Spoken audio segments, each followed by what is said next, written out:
Just a few more notes on Alps SKC metal stems that I can't really fit into a short because these are actually really interesting switches. We're going to start with the sound. The case on this is like loose right now, but whatever. They sound remarkable. Very nice and deep. It's a very Alps thing to sound nice, and unsurprisingly, they succeed. They do, much like a lot of really old Alps switches, such as SKCC, have a bit of ping to them. I don't know if this will show up at all on the footage, but it's a very faint, high-pitched ringing. It's almost angelic. It lasts a surprisingly long time, too. I don't like ringing, I don't like spring ping, but it's interesting and it's different. Generally, I don't think external coil springs tend to ping a lot, but these ones, I guess that's probably why they sound like this. Not 100% sure. They do require keycaps on to actually function, but you can get an idea for how they work if I just like hold this spring up here. And they're, not the longest springs, so you can imagine how that feels.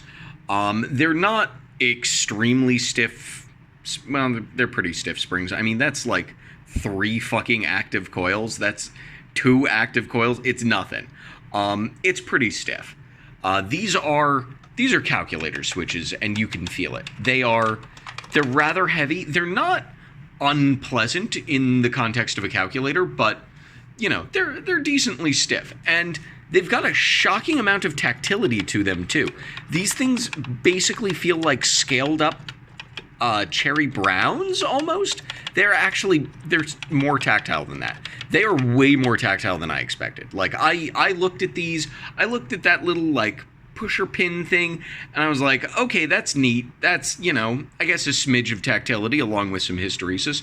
No, it's actually tactile. This is a whole new tactile mechanism. I think it's kind of cool. If I can slot you in there, I'd like to show it off a little bit. And this is not a short, so I don't like doing cuts because that's too much work. Here we go. Yeah, and it just slots right in there. It fits nicely. It can kind of wiggle back and forth. Here it is, sort of at the apex, and I can try and push it back down, and there it is at the bottom, and that's your hysteresis right there. And that is compressed a fair bit when it's actually in the switch, pressing on the switch plate, and when it like goes over the top bump here, like from here on to the actual like pushery bit, that's where you get your tactile bump. You get hysteresis, you get a tactile bump, you get no click. You get sort of, I guess, cherry green feel might be vaguely analogous. But it's quiet and tactile. No click. It's interesting. You don't often get tactile switches with inbuilt hysteresis like this, especially not with, a switch plate. It's weird. I like it, but I'm actually struggling to think on camera of any switch that is tactile with hysteresis and no ability to like tease it so that you can get actuation without a bump or vice versa. It's actually a clever design. I wasn't really expecting this from something that Alps was producing for like 27 seconds and then abandoned, but it's actually really nice. It's definitely not, the smoothest in the world. I guess holding a loose one isn't the best. It's pretty smooth because, old Alps housings and like they basically made none of them, so they're all really smooth. And I guess I probably should clean it or even try to wax it before I really say something. It's pretty nice. It isn't like God tier smooth, I would say, but it's better than Vint Blacks or whatever, It's a nice design. I wasn't expecting to like it as much as I do. I should really get out some SKCC to like compare it head to head with, but like who the fuck ever has short SKCC, like regular SKCC? All I have is tall SKCC. I guess I could like chop into an Innozens board, but I don't wanna. That boy's been waiting long enough. It's a neat design. And it does bear comparison, but I'll have to do that later. You can see here for the 2-unit switches, they always mounted the switches in sideways, which leaves the stem pointing north-south. You can see the pins here, yeah, north-south, which is kind of neat.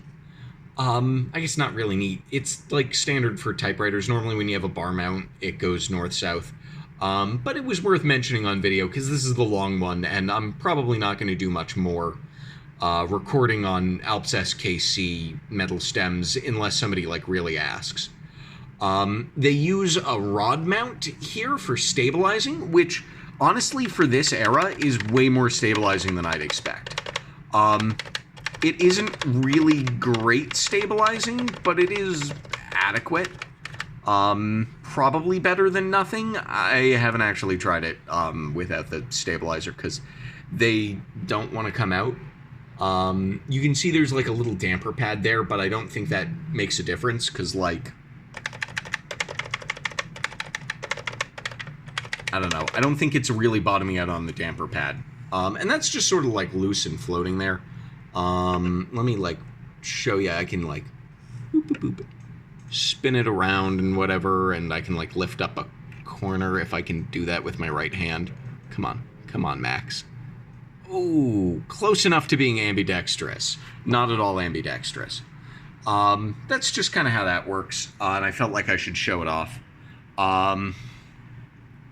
What else have I got to show off? Oh yeah, the housing is definitely not symmetrical. Boop, boop, boop, boop, boop. There we go. You can see it's got like 2 slots on either side. The slot that's close to the middle is for the stem, and the slot that is like right on the edge is for the switch plate. Speaking of the switch plate, you can see it's got 2 plastic rivets at the bottom, but none up top.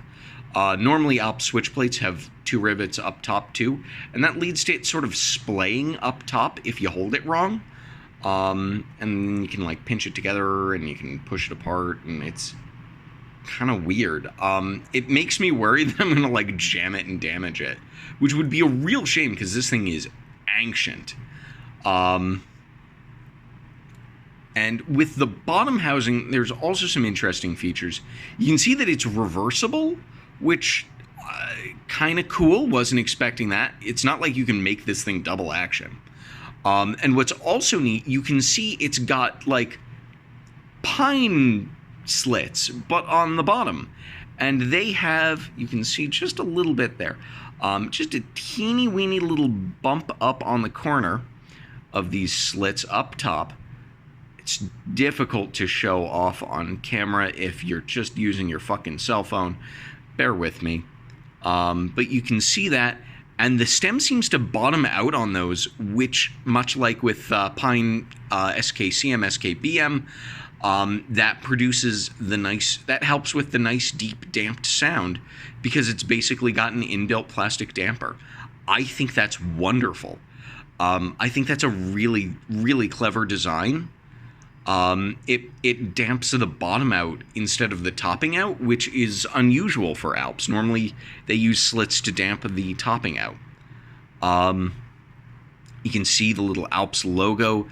I think I might have marred this one with my soldering iron, or maybe it's just been like that. I'm not sure. It's that nice, shiny, old plastic that they used for SKCC. And it's lovely. It's a lovely housing. Let me see if I can reassemble one of these for you on camera, just so you can have a look into the guts of it. So we're going to tilt this sideways-ish. We probably want it propped up a little bit. I want it just barely propped up. We're going to use the tweezers to prop it up. All right, there we go. And we are then going to grab the stem one-handed, try and not knock off the little, I don't know what to call that thing. Leaf spring? I don't know what the hell that is. Oh no, I have to grab it from the bottom. I went through all that trouble to grab it from the top. We have to grab it from the bottom. Oh, and I have my housing upside down. Tricky. So you want the switch plate up top while you load this thing into the pizza oven, so to speak. I like to think of it as a pizza oven. Maybe I'm just hungry. Maybe I'm just fat. We're going to try and load it in through the mouth there. There we go. Up. Please don't fall out. Okay. So we've got it loaded in there, and we did it one-handed, and you are all very proud of me. And then we grab our switch plate, and we load it in face down. None of this is really shocking beyond the fact that I can do this one-handed. I am using my left hand. I am left-handed. That gives me an advantage. I believe in myself. I don't believe in my willingness to edit any of this crap out. God, fuck. Come on, bud. You can do it. There we go. Hype.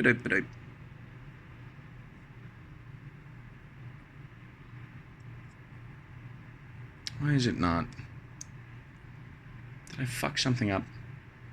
It doesn't want to go in. Why doesn't it want to go in? I think the diaphragm got knocked loose. Please don't be damaged. If I damaged a diaphragm, one of the metal bits on camera, I might never forgive myself. I think I did.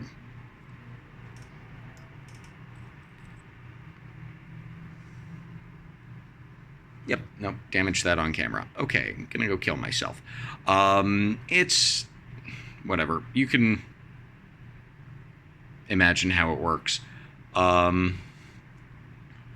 Last thing before I go slink off in shame at having damaged one of these, not live on camera, but not have the wherewithal to edit it out, is the way the latching mechanism works on the side. It's a little different from Alps SKC, but it is sort of a similar idea. It's just less fragile. I really hate Alps SKC, the way they hold the housings together. They always seem to go bad. But this seems a lot more resilient. But the way they hold them into the plate is just the same, and that is just fine with me.